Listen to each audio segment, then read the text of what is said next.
Welcome to the first edition of PonyFans.com's Scouting Report, joined again by former SMU tight end, current radio analyst John Hampton. We are inside of a week until the season starts. Kicks off Sunday night at 6:30, and they're not exactly easing into the season this year. There's something to be said for bringing back old rivalries, but SMU opens the season in College Station against Texas A&M, which, depending on what poll you look at, is ranked anywhere from 7th to 13th in the country. What do you envision when the Mustangs get down to College Station to take on the Aggies? A huge stadium, obviously, Kyle Field, everybody knows about it, and that doesn't need much of an introduction. Last 4 or 5 years, A&M has been down, and they've rebounded rather nicely. They've got a lot of preseason love coming into the year, but luckily for SMU fans, we're not so much filling out someone's schedule this year, a non-conference opponent. Got a good veteran, salty squad going to go down there and take on a very good A&M team. So right out of the gate, it may not be the national appeal that some other people, the Oregon and LSU type opening game, but it's going to be a huge game for SMU, and I think A&M realizes and respects their opponent.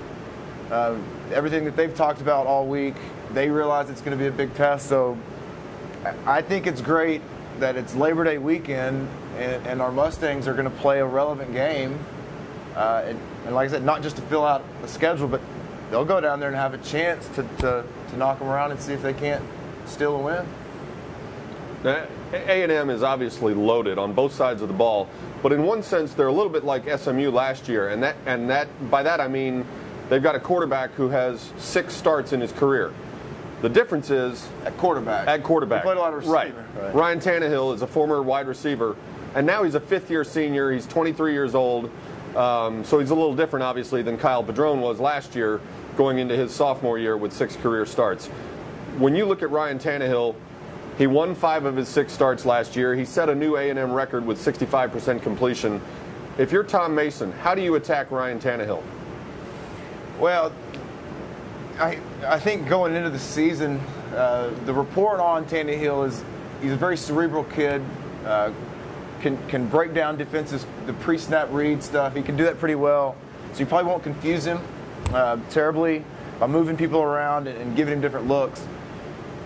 23 years old, played a lot of games, played a lot of different positions for him, been extremely productive. So I don't think the game is going to be too big for him. I don't think you're going to get him rattled too easily, unless you can get some hands in his face when he goes. If you're not getting the push-up field, SMU's got a huge defensive line. Very good front seven. Those guys have to be active. You're going to have to bring pressure on him.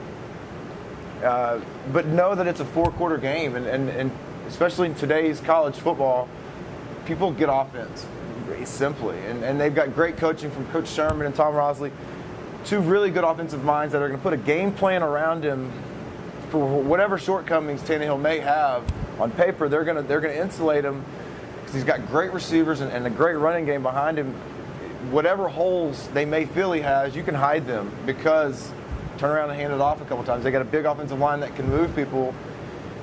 They're just going to ask him to not make terrible decisions. And then I know it sounds pretty trite, but for Ryan, the game's going to be a little bit slower. SMU's going to have to find a way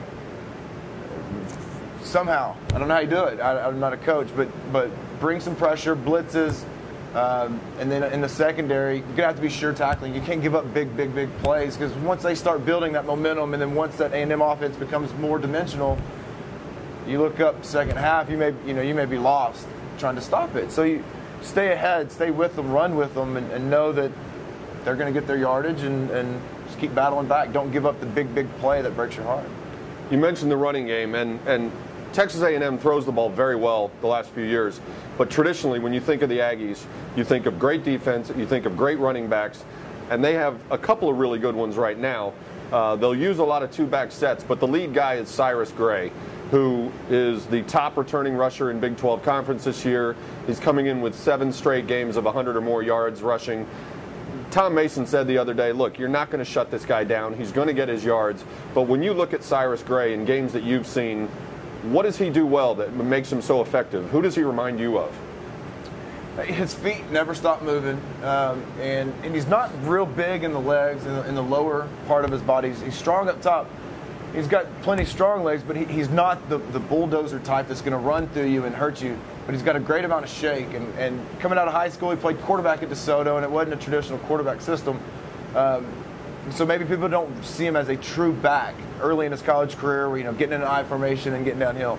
But he's a great runner. He just knows how to find space and most importantly, avoid getting tackles and taking big shots.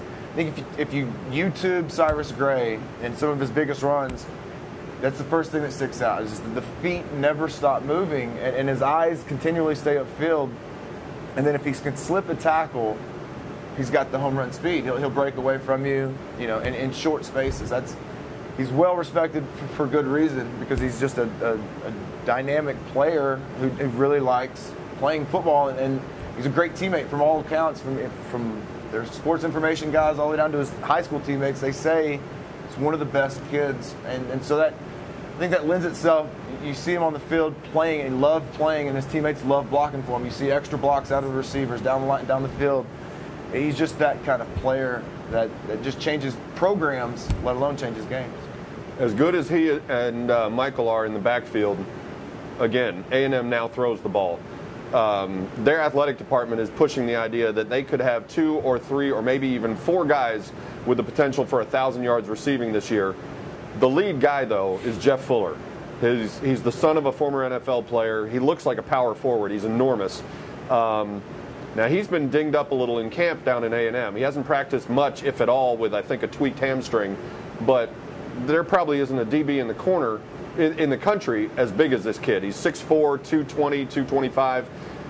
As a defensive back, how do you approach dealing with a guy who's that big, got that kind of speed, he can jump out of the building, he has enormous hands? What can you do scheme-wise to try to make up for the fact that nobody's going to be as big as this guy in one-on-one coverage? It's almost equated to showing up at a basketball game, an NBA game, and seeing Kevin Durant and just think, wow, and then being shocked when he gets 32 points. Don't be shocked. He's going to get 32 points. That's what he does. That's his game. Don't be shocked if Jeff Fuller converts 3rd and 12, 3rd and 10, hits big plays on you. It's just, he's that player. You see him once a year in college football, and at SMU we see him once a season. He's just a big time guy, and the report on him is that his work ethic has always been pretty strong, and he's gotten a chance to work with Larry Fitzgerald in the summer, and that kind of took him to the next level. Maybe why he overworked himself and hurt his hamstring, because all he wants to do is be great. And so that trickled down. Jeff Fuller's going to be great, but then he's also got those receivers that are his classmates, his buddies, maybe a roommate, and they sit together in meeting rooms, and so they're all working together.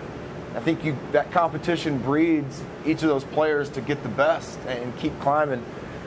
I don't know how you stop him. You're not going to outbody him. There's not a 6'4" cornerback on the field for SMU.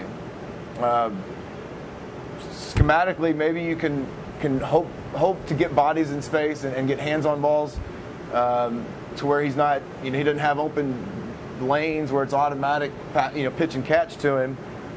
But for those corners, they're just going to have to be really physical at the point of a catch. You've got to be the first one to tackle. No, you can't let them break those tackles and churn extra yards on you, especially for 4 quarters. But early on, they've got to be, full tilt. SMU defense has got to rally around and play very physical. Just receiver is that position that if you start taking shots, they don't really like getting hit that much. And so if there's a chance as a team defense, not dirty, but they're going to have to clean up tackles and be really tough.